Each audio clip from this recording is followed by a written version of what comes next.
Hello guys, in this video I am going to show you how to check out the derivatives on the Bybit application. But first I just want to mention, don't forget to subscribe to my channel because at 10,000 subscribers I am going to show you my whole YouTube revenue statistics and growth strategy, how to make money online. So let's jump into it. First of all, open the app on your phone. After that you should tap on the derivatives button down below, which is the third option, and here you can find two sections, charts and trade. If you tap on the charts, you are going to find very detailed charts.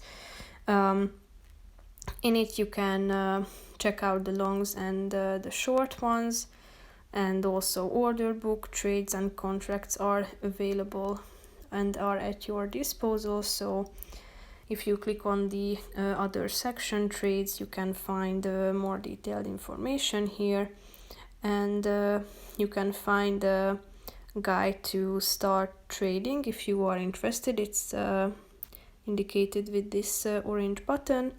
So tap on the start my quiz and then you can start your guide to trade. So that's pretty much it for this video, guys. See you in the next one. Bye bye.